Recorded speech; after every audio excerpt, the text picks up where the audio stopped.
It's a warm welcome here in our studios in Serekunda. This is Star TV News with me, Sarah Kamara. In the headlines tonight, Basori Khalif not at fault, reveal West Coast Region Assistant Governor. Global Youth Network recognizes Gambia Armed Force efforts in fighting COVID-19. Mr. Nuha Toure appointed Secretary General as Jallo retires at 60. Mayoress of Banjul refutes rumors of disassociation from the government food aid program. And on the international scene, on the Rwandan genocide, French court to decide on handing suspect to UN. Brazil's death may surpass 125,000 by August. Dominic Cummings fueled British anger after floating lockdown. Those were the headlines, and now the news in details.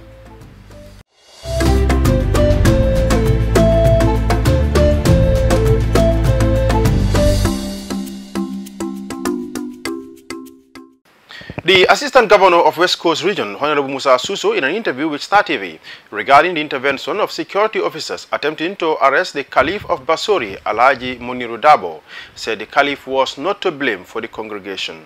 According to Musa Suso, the Caliph just gathered his family members to pray during the Eid, and others from the village joined him, resulting to a congregation in his home.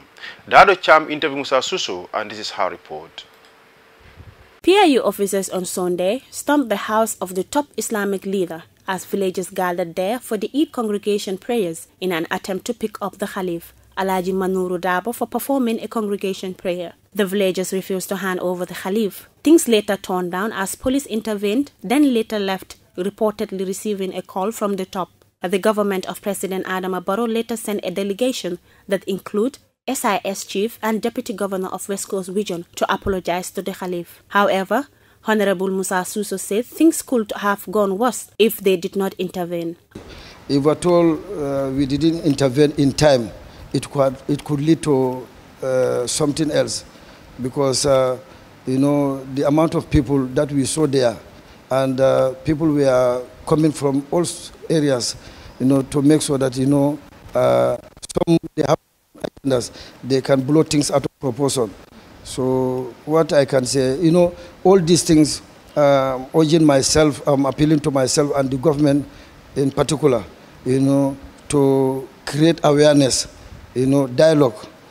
Dialogue can solve anything. On the issue of other imams arrested for the same reason, the Deputy Governor said all he can say or do is issues within his region. But in general, everybody should comply during the fight against the COVID-19 because it is a global problem. I have said other issues, as far as I'm concerned, it has not come to my notice.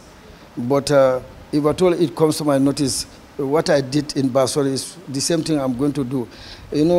Maybe you may not be aware. There are similar cases, in fact, in my own village here. There are so many mosques.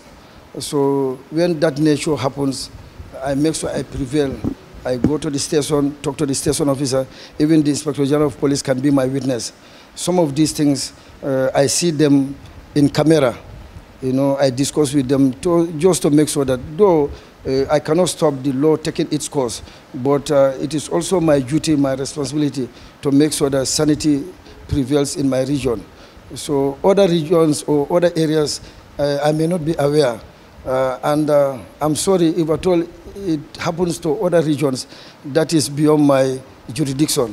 President Adama Barrow last week announced the extension of the state of emergency to 21 days, implying the continuous restriction of the activities, including the closure of religious places. In his Eid message, the president thanked the religious leaders for complying with the situation and encouraged them to continue the implementation measures put in place. Reporting for Star TV News, I am Dalo Chan. In another development, Musa Suso on Tuesday shed light on the recent land issue in Sukuta Salaji and the youths who were detained on the issue earlier. Omar Job files in this report. Land issue have become a major problem in the Gambia as many people want their compound built in the rural town, most definitely in the new settlement of Salaji, Bursubi, Jambur, among others. Speaking to Star TV, Honorable Musa Suso said he always had rumors about the land issue but never was he told about it officially.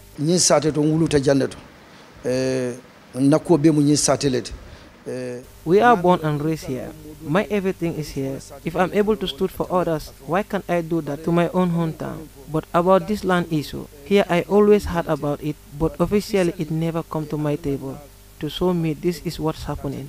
But when I heard about this allergy issue, what I did was call the inspector to tell him about it, but he asked me to wait and hear from the officers in charge before giving me any information about it. Honorable Suso added that he will not be happy to hear negative acts that regard to land issues when it comes to his hometown, as both him, the CFO and the Alcalo living together, so they also act so that the matter won't reach at a higher level beyond their control.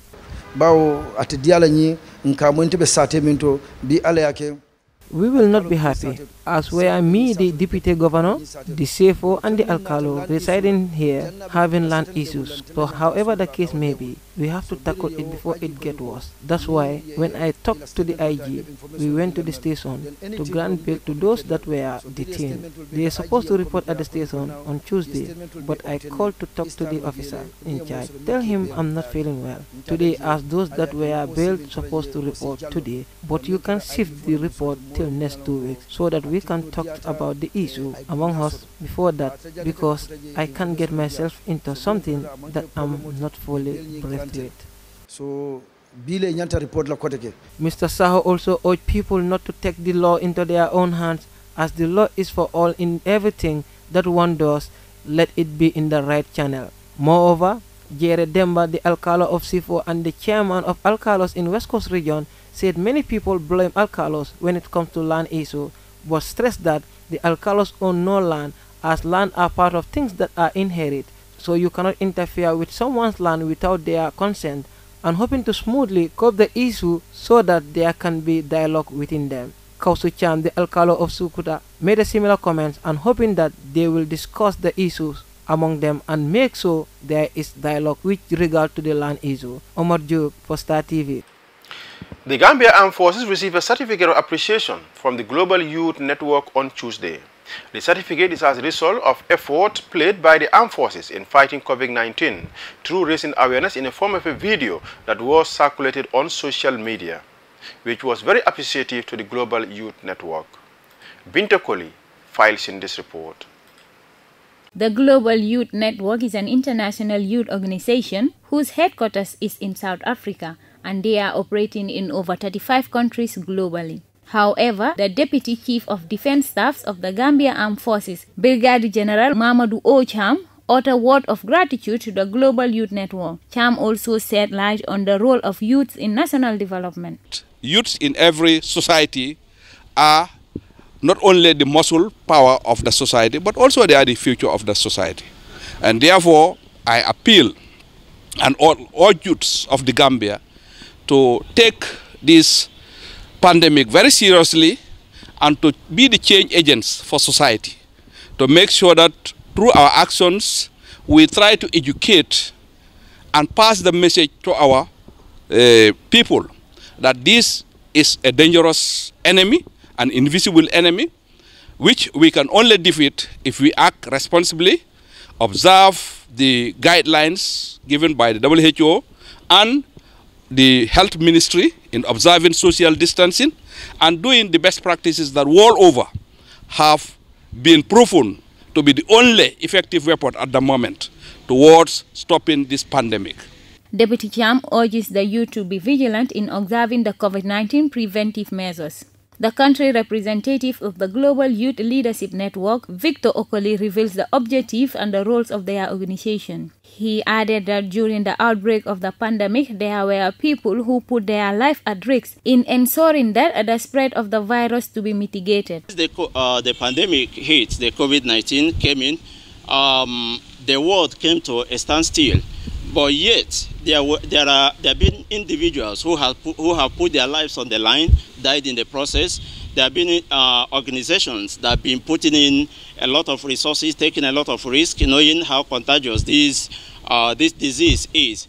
And yet, they put their lives, resources, and expertise on the line in order to mitigate, in order to fight the pandemic, and save the world and save lives. So on the side of GAF, the Gambia Armed Forces, we recommended GAF for the following reasons. GAF is, as we all know, is mandated with the responsibility to provide territorial, to protect the territorial integrity of the nation, the Gambia. And yet, they step from time to time, step out of these boundaries to provide social, engage in social engagement in the social circle, to provide services. I remember that we've organized a couple of panel sessions in this nation, including the last Students' Day at the Gambia College, and GAF, the institution GAF, was fully involved.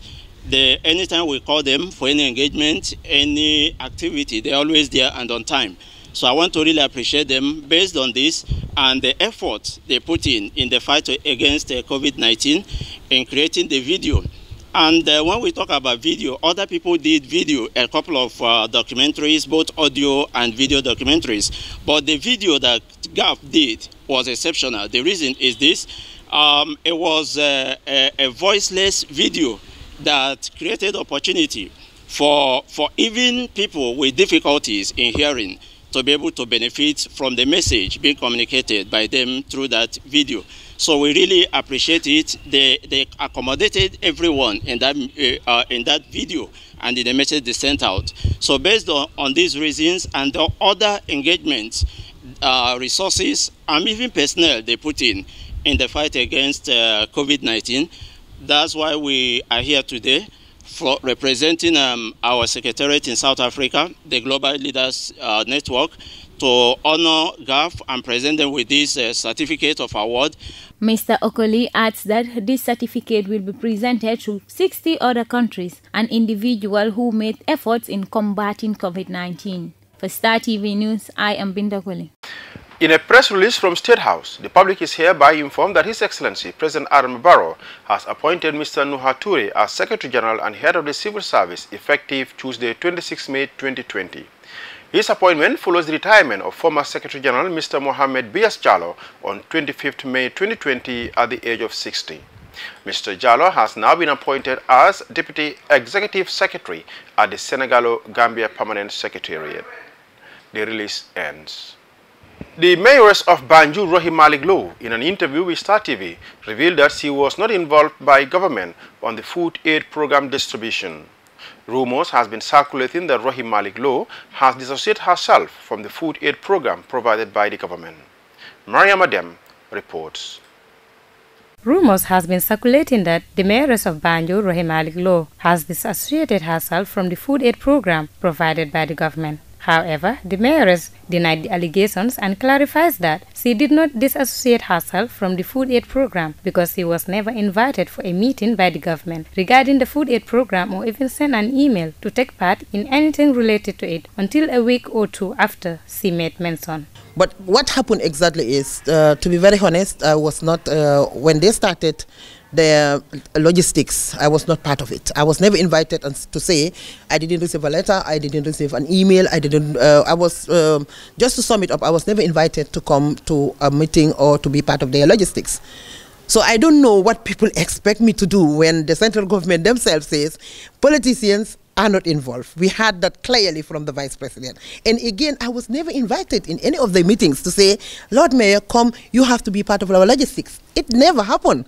So it was just after, maybe after a week or so, that the Director of Governance sent me an email and said, we want to have a statistic of the population of Banjul, meaning the households in Banjul. So it was assigned to the CSOs because it was very clearly politicians out. So we gave it to the CSOs, and they went out and did the statistic. The statistic came back. They came back with the statistic, and it happens that they have 5,700 in number. I gave that back to the Director of Governance, and they came back, and this was to my surprise, they came back and said we have 2,000 something for Banjul package. I said, how comes? Because if you look at the 60% that was said by the Vice President, and from 5,700, 2,000 something doesn't correspond with that, the percentage doesn't correspond at all. And then she said, no, we are using now GBOS. I said, GBOS, why GBOS? GBOS, the last time I knew about GBOS having the statistic of Banjul was in 2013. And he said, however, but we're using this, blah, blah, blah. Okay, there we go. And then after some time, they agreed totally that they will use GBOS. And after I didn't hear anything again from them. She further lamented that they didn't hear from them because even BCC has launched their own food relief program, but they could not distribute it because they were waiting on central government to see what they will bring to Banjul. We came out and launched our own relief, but we couldn't do anything. We were stuck because we were just waiting for central government to come, and then whatever, because from the first instant we knew that central government cannot give everybody. That was very clear. And then we said, okay, we should wait for them. When they come out, we will come out with our relief and complement the others to fill the gap. Those they cannot give, we will give them. Okay. And then once, I think this was about a week ago or 2 weeks ago, I can't remember exactly, then came the vocal person, that is the gentleman working with the NDMA, came with a box and with my CEO and said, the CEO said, Mayor, I want to hand you over this. I said, what is this? He said, these are the coupons from central government. The handing over was done. I opened the package, the box, look at it, and have seen coupons. Coupons, you will see, for example, a coupon rating Kausabaji, 50 kilos of rice, 50 kilos of sugar, 10 liters of oil. That's just an example. She further explains that she had no idea what it was about. She said even though she was not involved at the beginning, she still talked to her PRO to help because she is there for the people of Banjul. She finally encouraged women to take part in politics and thanked her supporters and team for their efforts in taking Banjul to the next level. Maria Madem for Star TV News. And now news beyond our borders.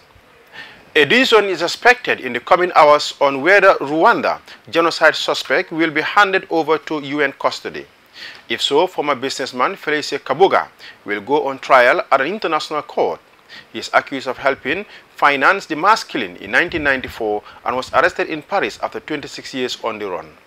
Al Jazeera Nachata Butler reports from Paris, France. Rwandan businessman Felicien Kabuga in the capital Kigali in 1993. 1 year before the genocide, he's accused of helping to finance. Kabuga is alleged to have funded the ethnic Hutu militias that killed at least 800,000 ethnic Tutsis and moderate Hutus in 100 days. Kabuga was at large for more than a quarter of a century. His arrest in Paris earlier this month has been welcomed by genocide survivors like Etienne Sanzimana. It's a major arrest, but of course we must respect the presumption of innocence. He was one of the main figures of the old Rwanda, and he was wanted on several charges, so it's a huge relief that he's been caught. Kabuga was indicted by a UN court on genocide charges in 1997. For decades, he evaded investigators in Africa and Europe before he was finally caught in France. French investigators surveyed Kabuga's children online and discovered that one of them rented an apartment in this building in the Paris suburb of Agnières-sur-Seine. When police raided the home, they found Kabuga, now 84 years old. It is believed that he was living here for at least 4 years with a false identity.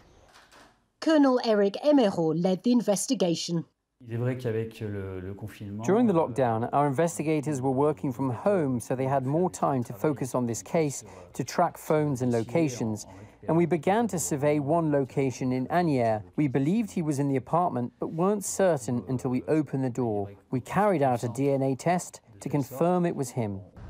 A Paris court will decide whether to hand Kabuga to UN custody. He could face extradition to Tanzania to face trial in an international court. Most likely he will be transferred to The Hague and then transferred to Arusha to face trial. But it is still possible that the validity of the arrest warrant will be challenged and that the court will accept that argument. It's unclear how one of the world's most wanted men was able to evade justice for so long. If Kabuga does face trial, it may provide some answers. It might also shed light on the extent to which the Rwandan genocide was planned, and offer survivors a sense that, after so many years, justice is finally being served. Natasha Butler, Al Jazeera, Paris. As Latin America becomes the new global epicenter of the coronavirus pandemic, the World Health Organization has warned of surging infection numbers in Brazil, Peru and Chile. Brazil is by far the region's worst affected country, with nearly 400,000 confirmed cases and the second highest number in the world. Doctors and activists are working around the clock to help the people living in favelas and other densely populated areas, people who say the government has abandoned them. Al Jazeera's Trezabo reports. Away from the sandy beaches of Rio de Janeiro, Willy Barracho and Fabiano de Alcántara are trying to locate COVID patients in the Vila Vintem favela. They have just recovered from COVID-19 themselves and are now working on their day off to help those in need. Hospitals are full. Most cases were not serious, so this way we could help and guide people where to go.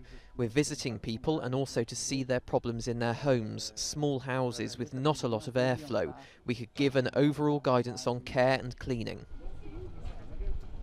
As the amount of cases of COVID-19 continues to rise in Brazil, these doctors believe that early detection is crucial to saving lives. That's why they have turned this samba school into a temporary office. These people have been historically abandoned by society and politicians. They have no access to public health care and cannot afford medicines. That is why we are here. People like Tatiana de Souza say they have been abandoned by the government. It makes you scared, very scared. There are lots of people who believe the virus is a lie from the politicians, but it's not a lie. We know what we're talking about. My neighbour had it and recovered. I have other friends infected. A friend died. It's very sad.